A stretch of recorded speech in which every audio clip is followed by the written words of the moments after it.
Je dois dire que le 19 septembre au matin, l'Azerbaïdjan a montré une fois de plus son visage inhumain par le biais de cette attaque cynique.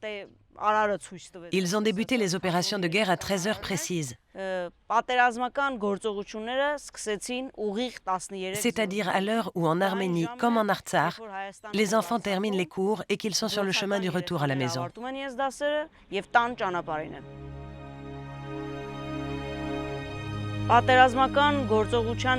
Au moment même où débutait l'agression, les communications, l'Internet et le téléphone ne fonctionnaient plus.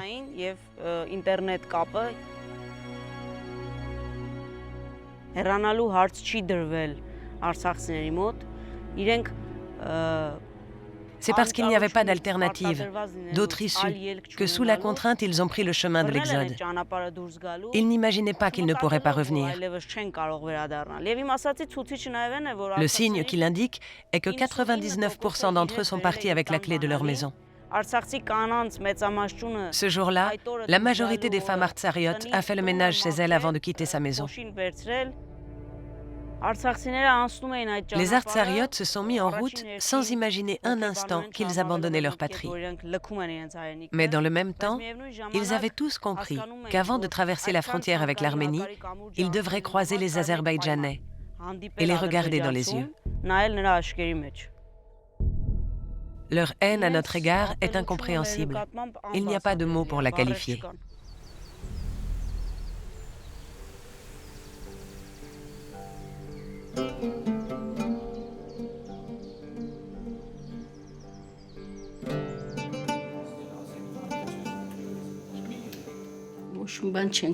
Nous n'avons rien pu emporter avec nous. Nous avons sorti mon fils de l'hôpital qui avait été amputé d'un pied. Nous l'avons emmené à la maison en voiture. Et puis nous avons fermé notre porte à clé. Nous avons embrassé portes et fenêtres. Et nous sommes partis. Lorsque nous avons quitté notre maison, je n'imaginais pas que je fermais la porte pour la dernière fois. De la maison, j'ai pris en tout et pour tout, avec moi, un petit sac dans lequel se trouvaient les pièces d'identité des membres de ma famille. Je ne pourrai jamais oublier cette image. À ce moment-là, les yeux écarquillés, ma fille me dit « Maman, nous n'avons rien emporté de notre maison. »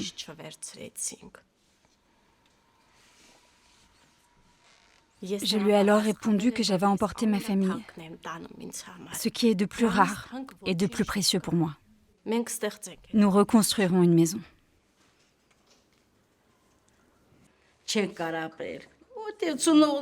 Nous avons laissé là-bas les tombes de nos parents décédés.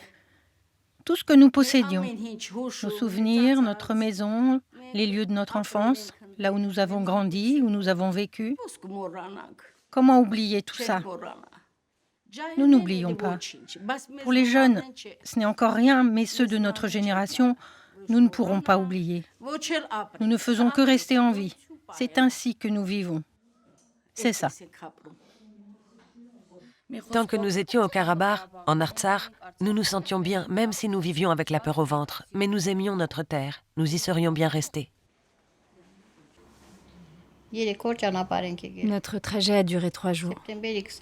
Nous sommes arrivés ici le 29 septembre. Alors que nous étions sur la route, nous avons appris que notre fils était mort dans l'explosion de la station essence.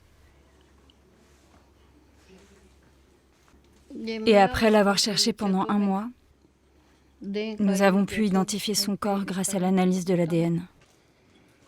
Et jusqu'à aujourd'hui, nous avons vécu des jours extrêmement difficiles.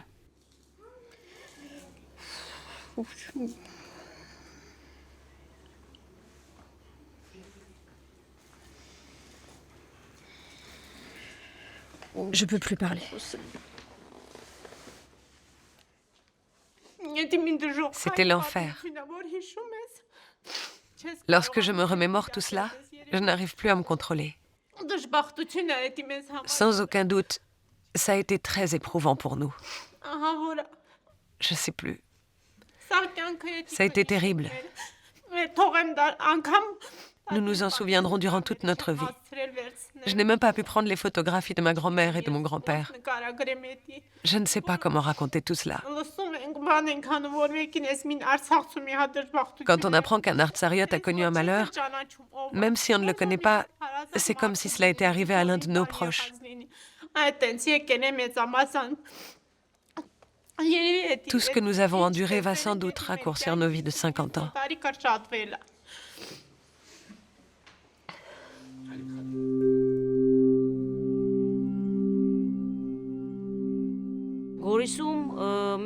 À Goris, les artsariotes ont été accueillis par la Croix-Rouge, des représentants de diverses organisations internationales et par des fonctionnaires de la République d'Arménie qui ont procédé au recensement des arrivants, saisi leurs données personnelles et proposé des lieux d'accueil pour quelques jours à Goris ou dans ses environs. On leur demandait s'ils avaient un lieu où séjourner. Dans le cas contraire, on leur proposait un logis. Ce n'étaient évidemment pas des conditions extraordinaires.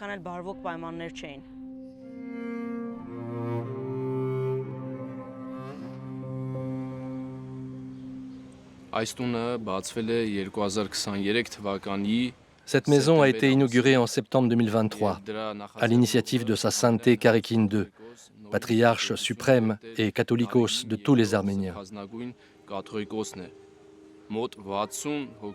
Près de 60 artsariotes, soit 18 familles, ont pu trouver refuge dans ce centre et vivre dans cette maison alors qu'ils traversaient des jours d'épreuve.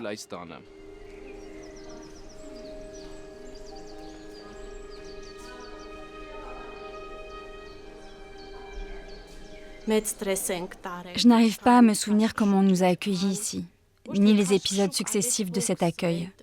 Nous étions en proie à une grande angoisse, à des chocs ou plutôt à divers problèmes, je ne saurais dire. Et cette bienveillance dont ils ont fait preuve, ils nous ont absolument tout donné. Un coin chaud, un logement, des lits, tout. Depuis que nous sommes arrivés, nous sommes dans un état de choc. J'ai des problèmes de santé auxquels s'est rajouté un état de stress. C'est terrible. Nous n'arrivons pas à nous en remettre. Nous ne vivons pas encore dans la réalité. Nous avons l'impression que nous sommes encore dans un rêve, un mauvais rêve, un cauchemar. Et quand nous réveillons, nous pourrions nous retrouver dans nos maisons en Artsakh et mener notre vie habituelle.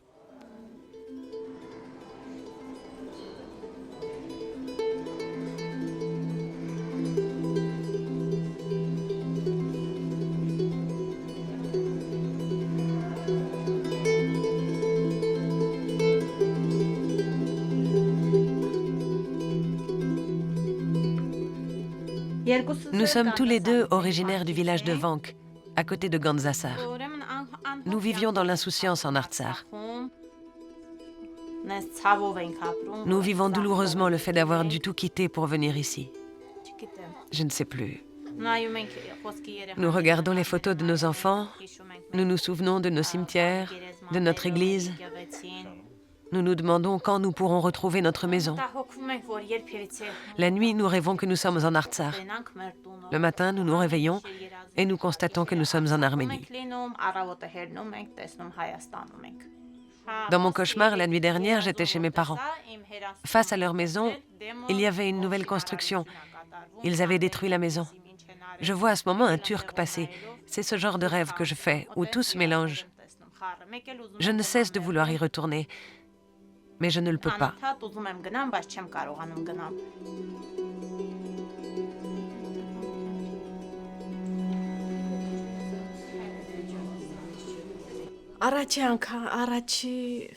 Mon premier grand merci, ma première louange est pour Dieu.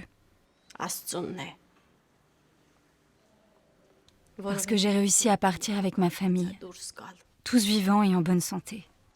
Ma famille est tout pour moi. Mon mari a recouvré la santé et travaille maintenant.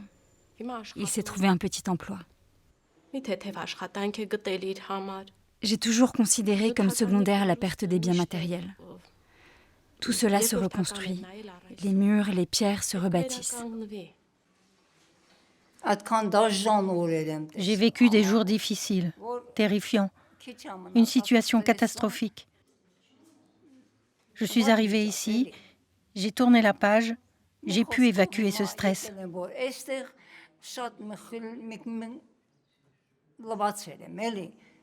C'est l'espérance donnée par Dieu qui me fait vivre, car le Seigneur a dit, « Celui qui persévère jusqu'à la fin sera sauvé ». Donc j'attends la venue du royaume du Christ pour être sauvé. Je prie pour que tout le monde se porte bien. Pour ça, par la prière. C'est la foi qui me pousse à aller à l'église où je reçois la communion, le corps du Christ, avec la conviction que nous irons mieux avec l'avènement du royaume du Christ.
Au début, ils étaient sans travail.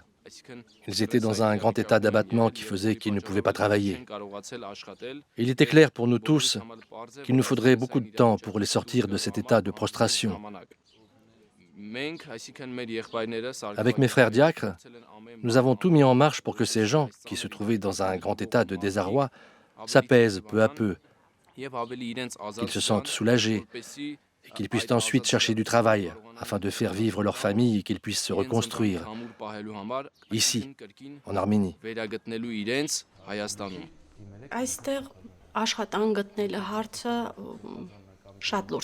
La question du travail est un problème très important. Durant 2 ou 3 mois, et jusqu'à ce jour, j'ai essayé de travailler dans ma branche. Je suis enseignante avec une expérience professionnelle de 15 ans. Mais je n'ai pas trouvé de travail, ni ici, ni dans les villes aux alentours. J'ai été obligée d'accepter un travail dans une boulangerie. Je prépare le pain traditionnel, le lavash.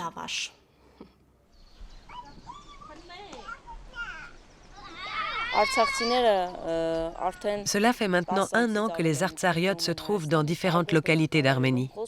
Nous parlons de 150 000 personnes.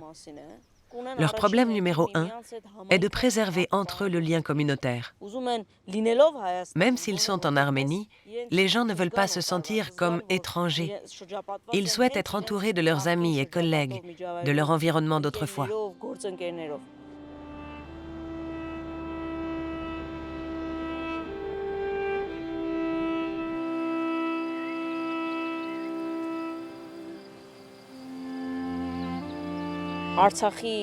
Après la perte physique de l'Artsar, avec la bénédiction de sa sainteté le Catholicos, le diocèse d'Artsar continue d'exister et d'œuvrer.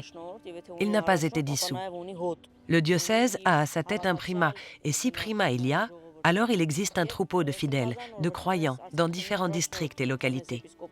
Monseigneur Vartanès Abrahamian, le primat du diocèse d'Artsar, les rencontre. À ce jour, il y a eu 13 réunions de ce type dans diverses villes et régions d'Arménie.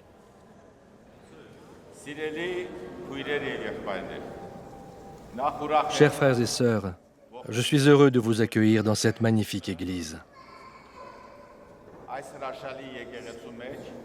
Aujourd'hui, alors que nous avons cette peine dans nos cœurs, ce sentiment que nous avons dû abandonner l'Artsar, on nous a déportés de force et nous avons trouvé asile dans la mère patrie d'Arménie. Aujourd'hui, vous avez été témoin de l'une des rencontres que nous organisons régulièrement. Nous les organisons dans la maison de Dieu parce qu'elle est, par essence, le lieu où la parole est sincère, où s'exprime la prière, là où Dieu parle dans les cœurs.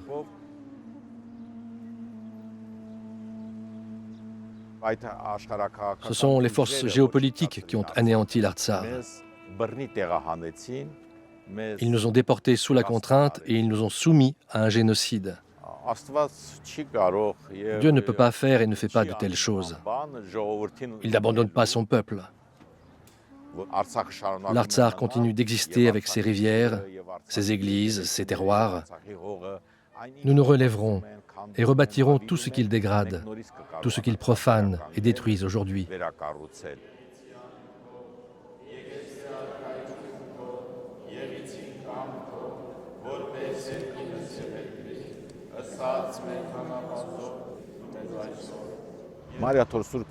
Le Saint-Siège d'Etchmiadzin avait mis à la disposition de l'Artsar une aide financière très importante.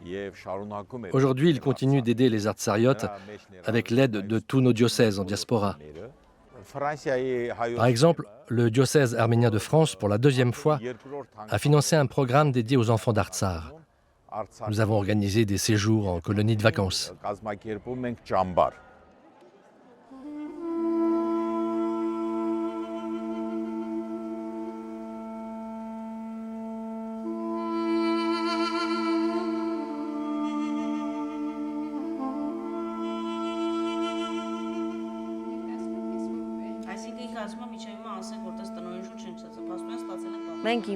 À l'heure actuelle, en tant que bureau d'aide sociale du Saint-Siège d'Etchmiadzin, nous nous trouvons dans une phase très active. Nous travaillons à l'élaboration de nouveaux programmes sociaux, de soutien psychologique, éducatif et de formation professionnelle.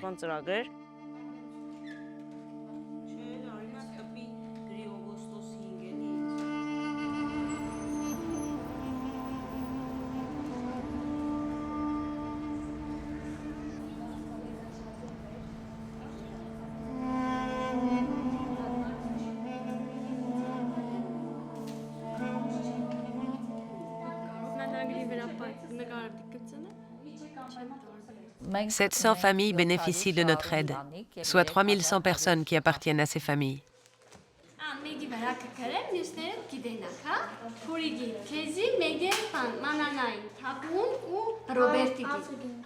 Dire que les gens sont déprimés, brisés, revient à ne rien dire.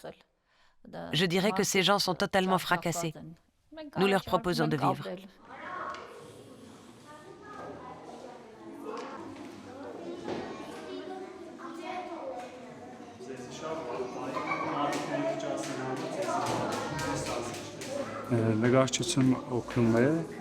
Le dessin, en tant que thérapie, aide les enfants à s'apaiser.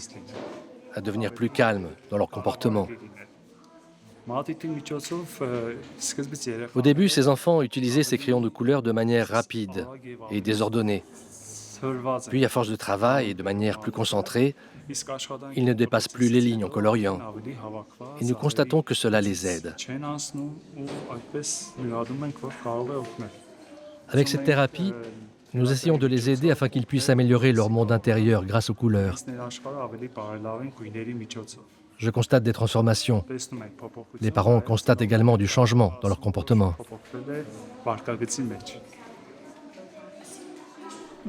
Ce qui s'est produit en septembre 2023 n'a pas été facile pour nous non plus. Nous n'étions pas un État lointain, nous n'étions pas un peuple distinct. Ils étaient nos compatriotes. Et la tragédie qu'ils vivaient nous atteignait, nous meurtrissait tous. Évidemment, on ne peut pas comparer notre vécu avec celui de ces gens qui avaient tout perdu, leur terre ancestrale, leur maison, tout espoir d'avenir, leurs projets. Nous ne réussissions que partiellement à partager cette douleur, ces moments de difficulté. Nous essayons de trouver des voies pour accompagner ces gens, ces familles déportées, et les accompagner jusqu'au moment où ils pourront travailler, gagner un vrai salaire, et ainsi continuer à vivre. Les aider à vivre dans le long terme n'entre pas dans nos objectifs. Nous voulons que les gens soient indépendants, qu'ils deviennent autonomes et résolvent leurs problèmes par eux-mêmes.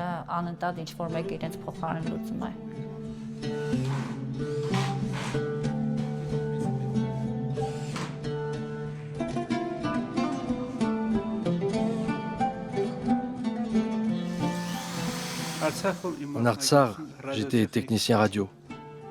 Je travaillais au service des télécommunications. Nous faisons tout notre possible pour nous adapter et survivre, ne pas nous laisser aller. La vie continue. Nous devons nous acclimater. Que nous le voulions ou pas, nous devons nous ajuster à la vie ici, au cours des événements. Nous devons trouver notre place.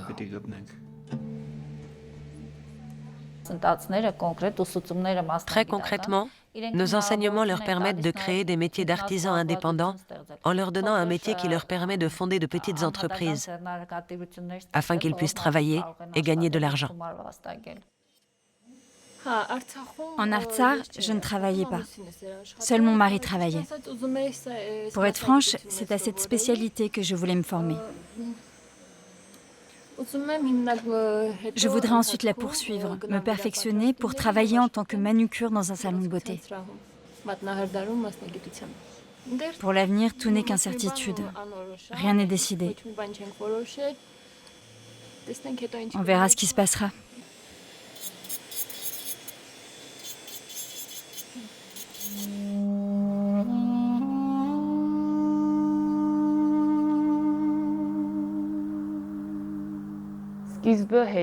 Au début, c'était facile.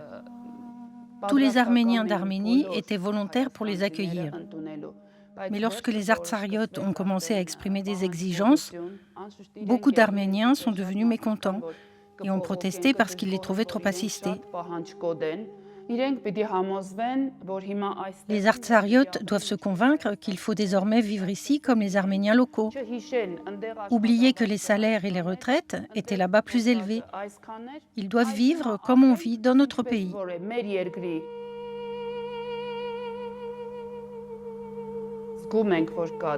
Les gens qui vivent dans les appartements que nous avons mis à leur disposition se différencient les uns des autres. Certaines familles se sont prises en main. Elles changent leurs rideaux, créent leur cadre de vie pour améliorer leur bien-être. D'autres sont encore très assistées. Elles vivent sans s'inquiéter. Par exemple, si un tuyau est endommagé, ils attendent que nous nous en occupions. Ça leur semble normal.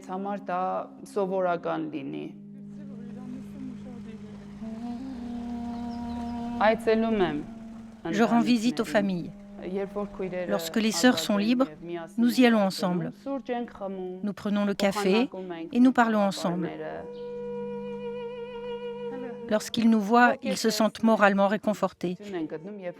Ils sont heureux parce que nous sommes à leur côté.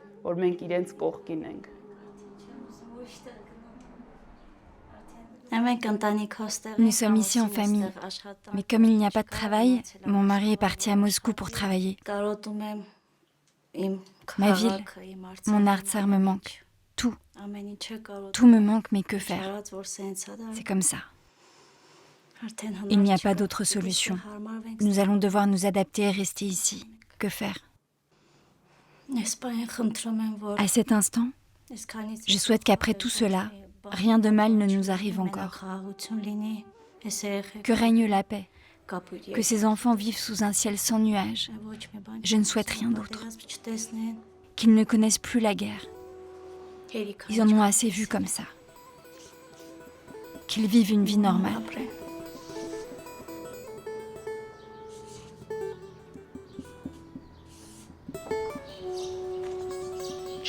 Je conseille aux artsariotes de ne pas quitter la République d'Arménie, de continuer à vivre en Arménie afin de se tenir physiquement proche de l'Artsar, de se tenir prêts pour le jour béni où ils rentreront en Artsar.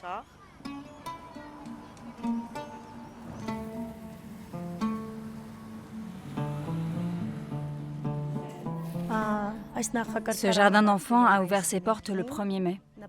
Il a été créé pour donner du travail aux femmes réfugiées et assurer un accueil aux petits venus d'Artsar, car il est difficile de trouver des places en maternelle ici, à Abovian.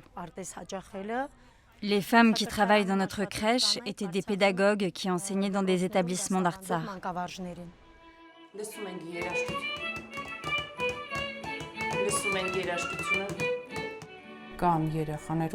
Certains de ces enfants font encore des cauchemars. Ça arrive, ça peut continuer, mais nous travaillons avec eux et tout devrait mieux aller. Tous ces souvenirs sont très présents en eux. Et grâce à notre travail, nous tentons de faire en sorte qu'ils se remémorent leur vie d'avant en Artsar, afin de les apaiser.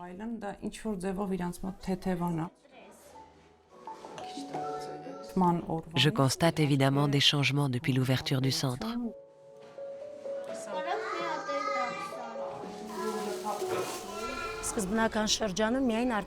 À l'origine, nous n'avions que des enfants venus d'Artsar.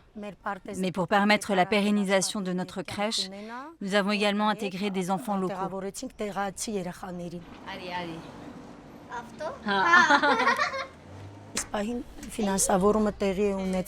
Le financement est assuré par l'œuvre d'Orient et cela continue. Les parents n'ont pas les moyens financiers pour le faire. Au départ, les enfants originaires d'Artsar sont admis gratuitement. Nous accepterons une aide financière qu'à partir du moment où ils auront trouvé du travail et qu'ils seront en situation de pouvoir payer. En fait, notre objectif concret est que les enfants venus d'Artsar s'adaptent et s'intègrent à ce pays. Qu'ils soient au contact des enfants de la République d'Arménie, afin que tous ceux d'ici et les petits artsariotes comprennent qu'ils sont tous arméniens.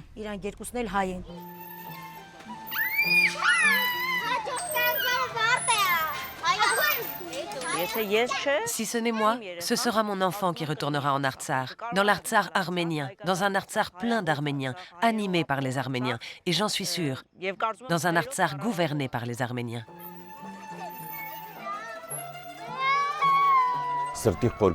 La prière qui jaillit du fond de mon cœur est pour ma patrie, pour mon peuple, pour la sécurité de mon Arménie. Je prie pour son renforcement et son développement. C'est ça, ma prière. J'ignore si nous connaîtrons à l'avenir une nouvelle guerre. Je ne veux pas que du sang soit à nouveau versé. L'Artsar est à nous et demeurera nôtre, mais par la volonté de Dieu.